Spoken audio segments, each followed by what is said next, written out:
কারণ উনি সফল হতে হলে আমার নিরাপত্তা আমাকে দিতে হবে। মানুষের মনের আশা হয়েছে ভোট কেন্দ্রে যায় ভোট যেন দিতে পারি। কারো পক্ষে রাতের আন্ধারে হলে সেটা আমরা মেনে নেব না, কিন্তু ভোট ছাড়া অন্য কিছু হলে এই দেশও সন্ত্রাসী রাহাজারি আরও বাড়বে। যেইভাবে দেশ চললে ইসলামপন্থিক দেশ হয় সেভাবে আমাদের প্রয়োজন। যেন আলেম ওলামা কথা বলতে পারে, সবাই যেন গণতন্ত্র অধিকার সঠিক পর্যায়ে পায়। ডক্টর মোহাম্মদ ইউনূস বর্তমান সরকার প্রধান আছেন, উনি কতটুকু সফল? উনি সফল বলতে আমি সবটুকু সফল বলবো না। উনি এই পর্যন্ত আমরা যতটুকু দেখতেছি মানুষ হারাহাজারি ঘুণ বিভিন্ন রকম কিছু, উনি কিন্তু সফলের মধ্যে আমি দেখতেছি না। কারণ উনি সফল হতে হলে আমার নিরাপত্তা আমাকে দিতে হবে। ওনার দরকার হচ্ছে জনগণের নিরাপত্তা।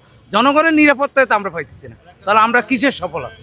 আমরা গণতন্ত্র, আমরা জনগণের, আমরা নিজেরাই তো নিরাপত্তা পাইতেছি না, আমরা অন্যজনের নিরাপত্তা কীভাবে দেব?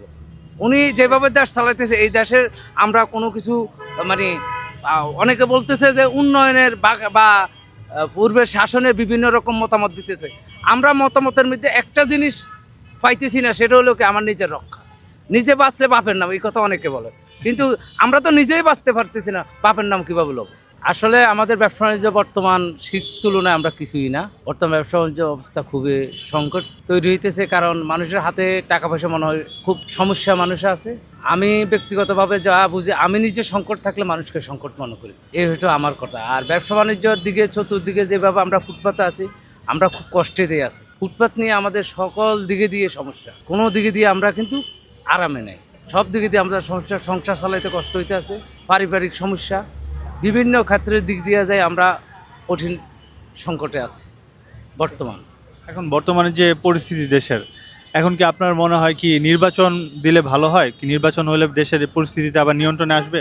আসলে নির্বাচনের প্রয়োজন। দেশের গণতন্ত্র সরকার বা গণতন্ত্র সরকার না থাকলে দেশের উন্নতির কোনো লক্ষণ হয় না, বা গণতন্ত্র সরকার না থাকলে দেশের কোনো ভাবমূর্তি ভালো সৃষ্টি হয় না। তো নির্বাচনের দরকার। নির্বাচন না হলে দেশের পরিস্থিতি আমার মনে হয় আরও খারাপের দিকে যাবে। আচ্ছা, নির্বাচনটা কি এরকম হলে ভালো হয়? যেমন বিএনপি চাচ্ছে হলো সরাসরি নির্বাচন, আর জামাত চাচ্ছে গণভোট। আপনার কি মতামত, কোনটা হলে দেশের জন্য ভালো হবে? আসলে গণভোট আর সরাসরি ভোট মূল কারণ হলো মানুষের মনের আশা হয়েছে ভোট কেন্দ্রে যায় ভোট যেন দিতে পারি, আর ভোটটা যেন সঠিকভাবে গণনা হয়, সেই ভোটটাই আমরা চাই। আমরা এমন ভোট চাই না যেটা কালো বাজারের ভোট হোক, এই জিনিস আমরা চাইতেছি।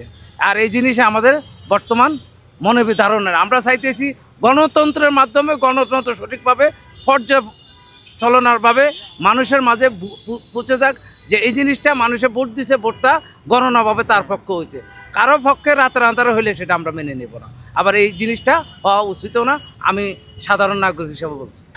এই নির্বাচনে আপনি কি ক্ষমতায় কাকে দেখতে চান? নতুন কোনো দলকে দেখতে চাচ্ছেন, নাকি পুরনো যারা গত ইয়াগুলোতে ছিল দেশের প্রধান হিসেবে তারাই আসুক? আমি একটা জিনিস বলি, নতুন কাউকে দেখতে চাই এই কথা আমার বলা যাবে না, পুরান কাউকে দেখতে চাই। আমার ঘটনা যে যোগ্যতা অর্জন করি ভোটের মাধ্যমে যাবে, ভোটের মাধ্যমে তাকে আমরা চাই। কিন্তু ভোট ছাড়া অন্য কিছু হলে এই দেশও সন্ত্রাসী রাহাজারি আরও বাড়বে। খুনাখুনি তো হইতেছে বিভিন্ন রকমভাবে, কলা কৌশল মানুষে খাড়িয়ে যাইতেছে। এই কলা কৌশলে আসলে ঠিক না।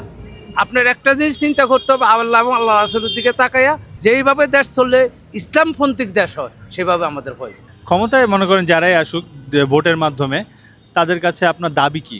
তাদের কাছে দাবি এক নম্বর হয়েছে এই দেশের মানুষের জন্য, শান্তির জন্য সর্বপ্রথম কোরআনিক কিছু শাসন কায়েম হোক। কোরআনিক কিছু, সবটুকু পারবে না, যেহেতু আমরা যত করি আমাদের পশ্চিমারা থাবা দিবে, সেই জিনিস আমরা কিন্তু লক্ষ্য করতে হবে। আর পশ্চিমাদের থাবা কিন্তু আমরা কোনো প্রকারে উত্তীর্ণ হওয়া সম্ভব নয়। তবে মানে মানসিক পর্যায়ে হঞ্চিত যেন মানুষের কোরআন নিয়ে অন্তত একটা ভাবনা চিন্তা করে, যে কোন দল আসবে সেটা নিয়ে আমি বলতেছি না, কোরআন নিয়ে অন্তত হাদিস নিয়ে যেন তারা কথা বলে, যেন আলেম ওলামা কথা বলতে পারে, সবাই যেন গণতন্ত্র অধিকার সঠিক পর্যায়ে পায়, সেই হিসাবে আমি কোনো ইসলামিক দলকে সাপোর্টিং করি না, কোনো ওই আন ইসলামিক দলকে সাপোর্টিং করি কোনো কিছু না। কিন্তু মেইন ঘটনা কোরআনের শাসন আমাদের দরকার আছে বিধায় আমি এই কথা আমার মনে ধারণা আমি বলতেছি।